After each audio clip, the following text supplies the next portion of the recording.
I'm Thad Brown. This is AJ Feldman here at St. John Fisher. Day one of Bills camp is in the books. And yes, there was a practice. We will talk about that. But the big story today was that Stefon Diggs finally met with the media. First time that he's talked to Western New York media since the end of last season. In fact, since before the playoff loss last season. And look, Stefon Diggs, to his credit and to the Bills' credit, he talked for a long time. He addressed every issue. He's good with Ken Dorsey. He's good with Sean McDermott. He and Josh Allen are buddies still.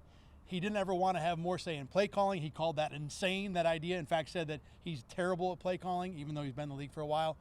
He said all the right things today, and really whatever the issue was, and not to anyone's surprise, he didn't get into the details of what the problem was back in minicamp during the offseason. He talked around it a little, said, frustration at not being able to, finally, as he said, push that rock over the edge, get to the Super Bowl from the Bills' point of view.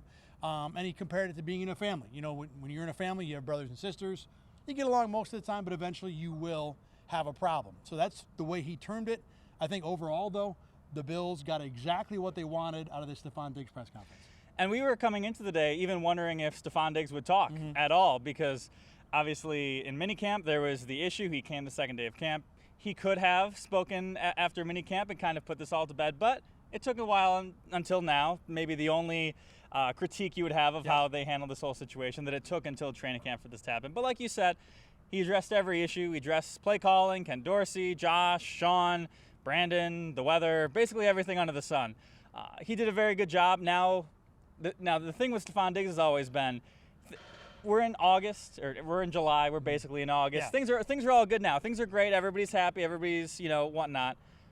What will happen when things start to go their way, if they have gotten to a point where they can have those conversations more constructively and not as outwardly for all of us to know? That still remains to be seen. Yeah, I mean, everything is good right now, and I think we can now move forward and just talk about football. Could it come up again? Certainly. I mean, we may never know exactly what the specific issue is to recognize if it came up again. But I agree with you. The only knock on this is that we didn't do this in June. We could have, but on the flip side, at least it didn't happen Friday or Sunday or next Wednesday or after the first preseason game.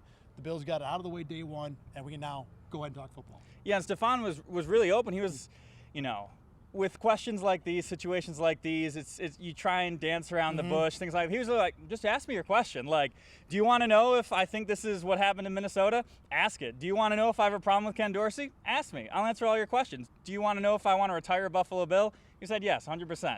So he did not shy away from anything today. Yeah, and guys can be prickly in that spot. So again, all around, high marks for the way that was handled today. Okay, let's talk about the practice. It was short, less than 90 minutes, which is one of the shorter ones I can remember for not being a getaway day or last day of practice. It's hot out right now as we record this. It wasn't that hot this morning for practice. In terms of what we saw, I don't want to sit here and say, wow, this guy played well, this guy didn't play well. I think the interesting thing for day one is who's on the first team and who's not. On defense, Kaiir Elam was for the most part a number 2 corner today. Christian Benford played in the second team a lot, but did have some first team reps. For the most part, the first team corners were Trey White and Dane Jackson. Not to be surprised. Again, I think the way the Bills have handled their corner rotation and the way they've done it, the younger guys have to prove that they can take that job from Dane Jackson. And Christian Benford and Elam, for different reasons so far, have not proven that. Beyond that spot, on the offensive line, it was Connor McGovern, and Ryan Bates at guard for the first day. Osiris Torrance, I saw him on third team.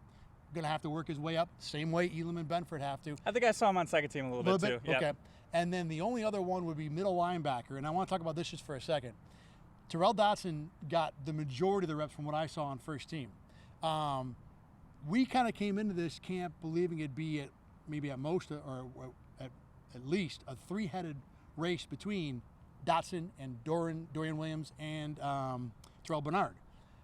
When Von Miller got asked about what he thought of that competition, he kind of looked at the person who asked the question and said, isn't Terrell Dotson already there? And I don't want to say he's got the job, But I think I went from, wow, this is wide open, to it might be Dotson's job to lose. And all of those position battles you mentioned, none of those comes as a surprise as to who got in the first team. It's generally the guys who have been there, who have done it before, done it the most. You know, Dotson hasn't done it a ton, but he's done it the most. They got the first team reps. Like you said, this is what the Bills like to do. You have to knock them off of their spot in order to get it. Nothing's really given to them. And I think that's what we saw today. Mitch Morris made a good point too, referring specifically to the offensive line, but really you probably could take it and apply it across the whole team.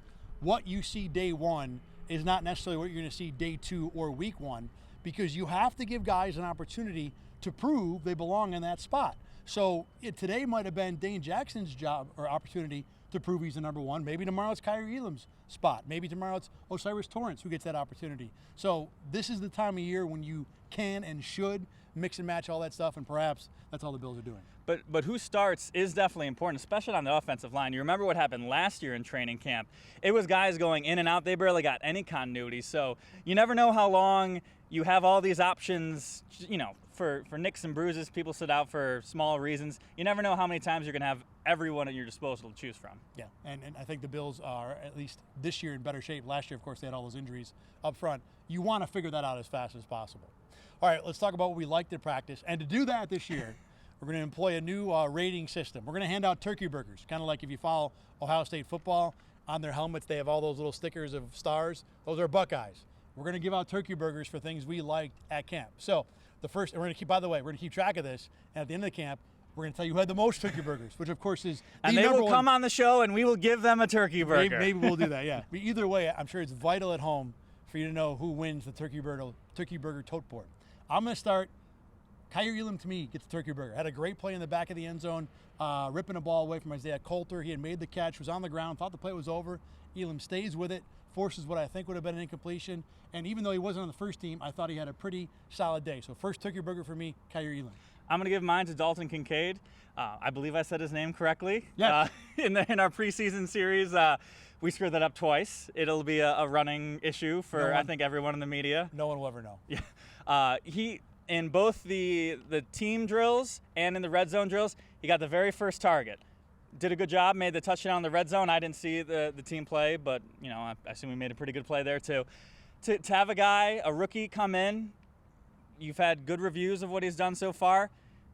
I think it seemed like they made a purpose to get him the ball early, get him into maybe a rhythm, give the fans something to see, get him a little confidence boost. He had the opportunity. He made the most of it today. I was definitely noting that the first throw of camp was to Dalton Kincaid. Mm-hmm. Who else you got? I'm going to give one to Terrell Dodson. He made a nice play breaking up Dawson Knox, a reception from him down the field towards the sidelines. Made a good play there. And to have that responsibility of being with the first team on the very first day, I think he did a good job of taking that opportunity today. I got one more. I'm going to hold mine for the end. So you finish up your turkey burgers for today. Okay, I've got two more. The cell phone service here, very good on my eyes. Last year, I had a terrible time tweeting out videos, anything, even really using my phone. I was able to use my phone today. Give it up for the cell phone service. And I also want to give one to Stefon Diggs. Not really even for what he said today, which was good, but just on the field. I don't think he's getting a lot of these turkey burgers, but he's Stefon Diggs. But there are just plays out there when you realize that he's like Stefon Diggs and he's like really good at playing football. And he had like 3 or 4 of those, and I wanted to give him a turkey burger today. One more for me from the practice today. Christian Benford had an interception on Josh Allen. It looked like Allen was trying to force the ball into Diggs, and Benford stepped in front. So heck of a play for a guy who's battling for time. And finally, the last turkey burger of the day is going to go to the Bills training and medical staff. If you follow me on Twitter, ThadBrown7, you may have noted that I pointed out that the first incompletion of camp from Josh Allen hit me in the jaw. It was an experience I hope to never relive. I was watching practice and taking notes on my phone, and there was a play where a receiver went inside. Josh thought he'd go outside, and from the moment the ball left Josh Allen's hand, I knew 2 things. 1, it was not going to be complete, and 2, it was right at me. Now, because you played sports and you want to be the hero, I want to make a play. Also, I will say that I do at camp because we're all standing on the sidelines. Sometimes there's fans behind you, sometimes other reporters. I don't like to just do this and be like, whoever's behind me is going to take it wherever they're going to take it. So I do want to try and knock the ball down. However, I grossly misjudged. Well, you did knock the ball down. Oh, I did. The ball bounced off the ground and came up faster than I thought, hit me right in the jaw, right here. And it might as well, if you had punched me, I don't know if it would have hurt as much. I did for a brief moment get a little lightheaded and go down, but I appreciate the Bills training staff. They took a few moments to just talk to me, make sure everything was okay, and everything will be okay. I'm fine for the most part. I mean, look, you take a Josh Allen fastball in the chin, you're going to feel it for a little while, but I should be okay. So thank you very much to the Bills training staff, and a turkey burger for them for sure. One more thing I want to say about practice today. The secondary receiver competition, there's a lot of guys fighting for slot. It was a very balanced slate today. I don't think anybody really, it's the first day of practice, right. But I probably wrote down like 4 or 5 guys' names who made catches that I'm like, oh, who is this guy? Oh, here, it was very spread out. So I just want an update for all the people concerned about slot receivers, and because there are a lot of new guys this year, and we're learning them, and they kind of all did about the same today. It may be an underrated discussion, especially when it comes to Deontay Hardy versus Khalil Shakir. Specifically, how does Dalton Kincaid fit in? Definitely something we'll be following as camp goes on. All right, this is day 1. We will do this every single day of camp. You can find it right here at RochesterFirst.com and on Spotify. And on Spotify, so listen in your car if you want.